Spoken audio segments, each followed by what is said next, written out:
Welcome to Cyber Explain channel. Today we are going to discuss IAM beyond the basics, deep dive into major platforms. Hey everyone, welcome back to the channel. Today, we are ditching the beginner stuff and diving headfirst into the nitty-gritty of identity and access management platforms. If you've ever felt overwhelmed by the sheer number of options out there, or wondered how big enterprises actually manage access across complex environments, you are in the right place. We are talking architecture, protocols, and the real-world decisions that shape an organization's security posture. Let's kick things off with Ping Identity, a name you'll hear a lot in the enterprise space. They've built a reputation for handling complex, large-scale identity challenges.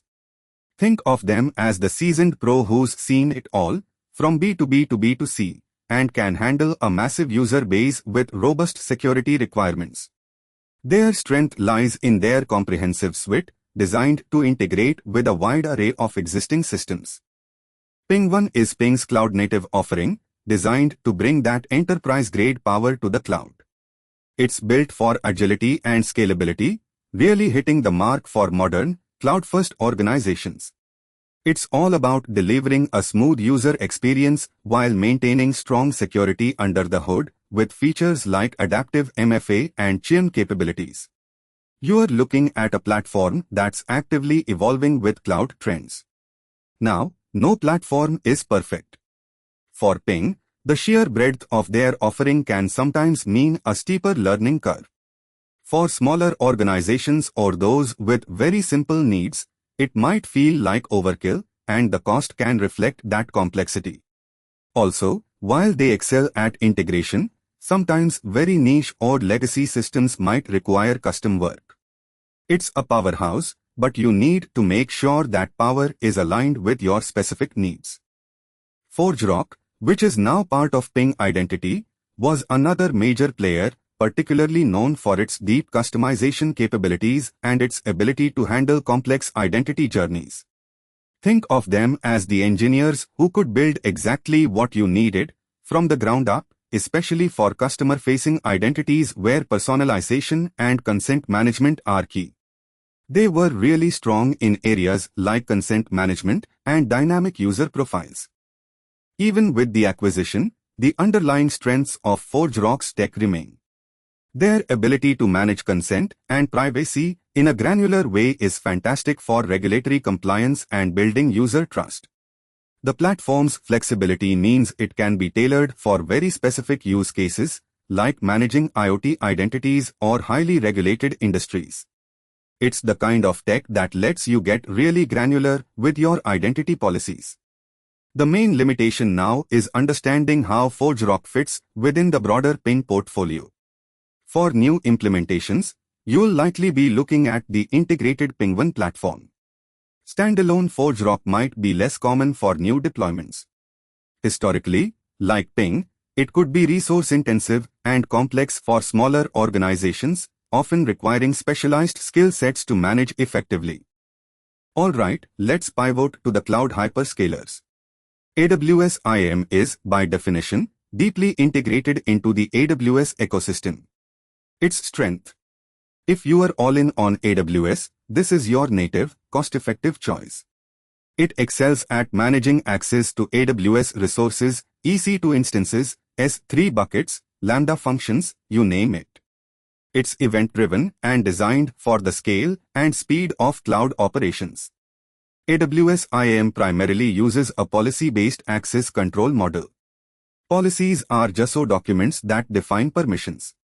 You've got identity-based policies attached to users, groups, roles, and resource-based policies attached to resources like S3 buckets. Protocols here are mostly internal AWS APIs, but it integrates with SAML for federated access to AWS accounts.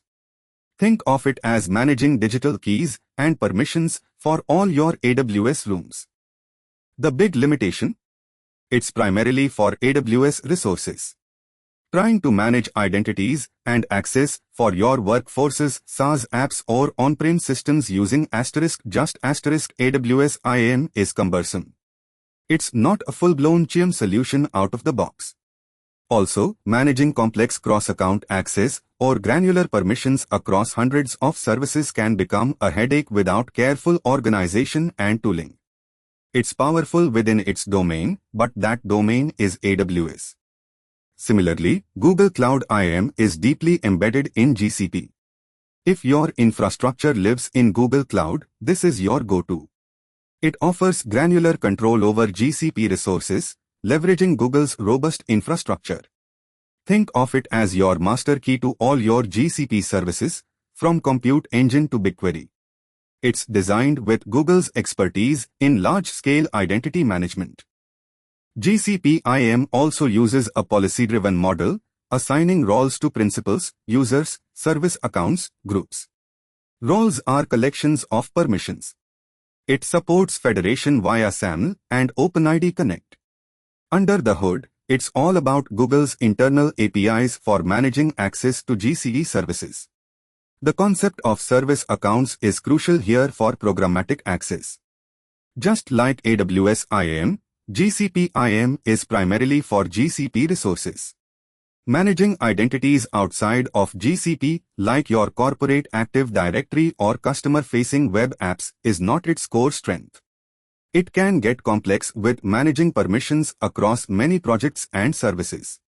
While it integrates with external IDPs, it's not a standalone workforce identity solution. Now for the smaller to mid-sized businesses, SMBs. JumpCloud steps in as a unified directory platform. They aim to be the single source of truth for managing users, devices, and access to applications, whether they're cloud-based or even on-prem. Think of it as your central command center for employee identities and device management, simplifying things when you don't have a massive IT team. Its strength is its simplicity and breadth. For SMBs, you can manage macOS, Windows, Linux devices, SSO, MFA, and more from one place. However, this broad approach can sometimes mean it's not as deep or feature-rich as specialized enterprise solutions for very complex scenarios. A potential attack vector could be if the central directory is compromised, it could grant widespread access. Proper MFA and device compliance are crucial defenses. OneLogin is another strong contender, particularly focused on workforce identity. They excel at SSO and MFA, making it easy for employees to access their apps securely. They're known for their user-friendly interface and quick deployment, which is a huge plus for companies looking to boost productivity without a lengthy implementation. They've also been pushing into GCP. OneLogin relies heavily on SAML and OpenID Connect for SSO and federation.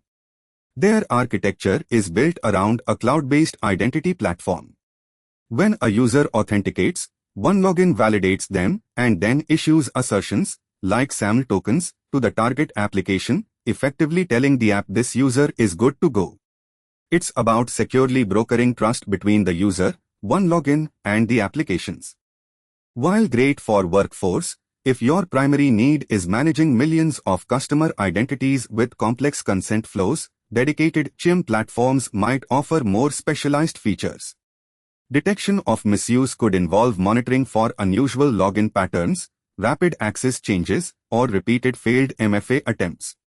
The rubber stamp review issue, where approvals are given without scrutiny, can be a blind spot here too. Let's paint a picture. Imagine GlobalTech Solutions, a company that runs its core enterprise apps on-prem, its customer portal on AWS, and its internal developer tools on GCP. They've got employees, customers, and a massive cloud workload to manage. The million-dollar question, who owns what? For their workforce employees, contractors, GlobalTech decides to go with a robust platform like Ping Identity, or perhaps OneLogin if they were smaller. This handles their SSO, MFA, and provisioning for all internal tools and on-prem applications.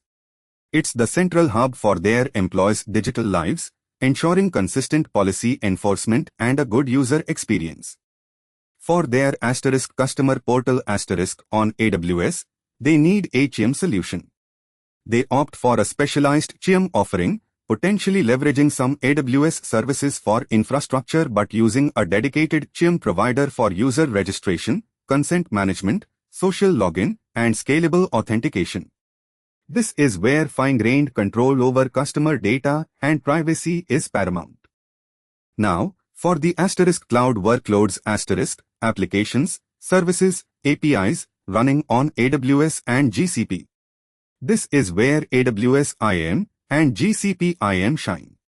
They'll use IAM roles and service accounts to grant least privilege access to cloud resources. Federation will be key here, allowing the Workforce IAM, Ping OneLogin to potentially grant temporary access to cloud environments for developers or operations teams, rather than embedding static credentials. When these platforms talk, they use protocols. SAML is your classic for SSO between enterprises or for workforce apps. OAuth 2.0 is your authorization framework, often used by apps to grant other apps access to user data, like log in with Google. OpenID Connect, OIDC, builds on OAuth to add identity information, making it a go-to for web and mobile app authentication. Where do attackers strike? Misconfigured policies in AWS GCP are gold mines, overly permissive access. Credential stuffing against workforce SSO. Compromising a customer's account in AWSIAM system. Or that old chestnut, weak passwords combined with no MFA. Phishing that targets admin accounts is always a favorite too. It's about finding the weakest link in that chain. How do we catch them? Continuous monitoring is key. Anomalous login locations or times. Unusual access patterns, someone suddenly downloading huge amounts of data. Failed MFA attempts. Changes to critical policies. SIEM integration is crucial here, correlating logs from your IAM platforms, cloud providers, and applications to spot suspicious activity. What happens when IAM fails? The rubber stamp review is a classic. Entitlements are never removed. Or accounts aren't deprovisioned when someone leaves, leading to orphaned accounts. A complete failure in federation can lock out entire user bases. And the ultimate nightmare, a breach where millions of identities and sensitive data are exposed due to a fundamental IAM flaw. So, what are the guardrails? Least privilege, always. Regular access reviews, and make sure they're real reviews, not just rubber stamps. Strong MFA everywhere, especially for privileged access. Automated provisioning and deprovisioning. And a commitment to zero trust principles, never trust, always verify. The choice depends on your context. For a cloud-native shop, lean into AWS IAM GCPIAM. For enterprise workforce, Ping or OneLogin are strong contenders. For customer identities, a dedicated GCPIAM is often best. And remember, these often work together. It's not an either-or, it's about building a layered defense. Why do AWS and GCPIAM shine in their environments? Because they are built by the platform provider. This means deep integration, faster updates reflecting new cloud services, and often more competitive pricing within that ecosystem. They understand the nuances of their own services better than anyone. The flip side. They're inherently tied to their respective clouds. Managing access to both AWS and Azure resources with a single IAM solution from one provider is usually not feasible without complex federation setups. This is where third-party solutions shine, offering cross-cloud and hybrid management. Enterprise platforms are built for scale and complexity, meaning higher costs and more features than an SMB might need.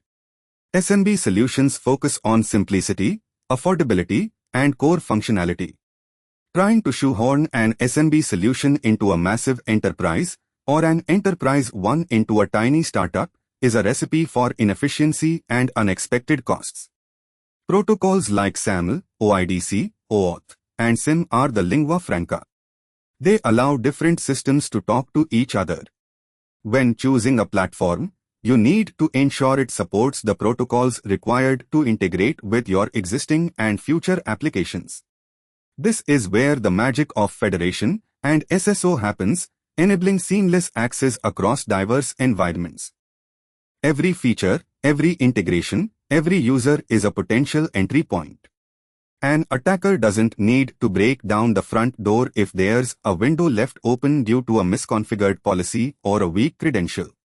Understanding the attack surface means looking at your IAM architecture holistically, from the cloud infrastructure to the user's browser.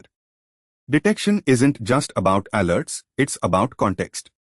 An alert for a login from a new country is one thing, but correlating that with access to sensitive data, unusual time of day, and failed attempts on other systems paints a much clearer picture of a potential compromise. Think of it as weaving together threads to see the whole tapestry of activity. Let's be honest, a lot of IAM failures come down to people forgetting to deprovision accounts, approving access without proper checks, I trust Bob, he's been here forever, or falling for phishing. Technology is only as good as the processes and the people managing it. This is why training and clear policies are non-negotiable. Ultimately, the goal is a unified, secure, and user-friendly identity and access management system.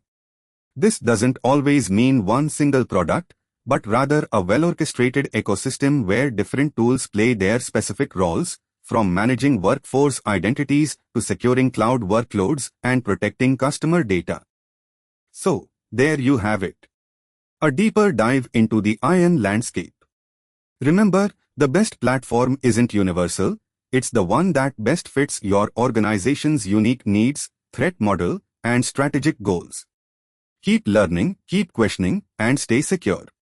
Thanks for watching. Subscribe to the CyberExplain channel. See you on the next video.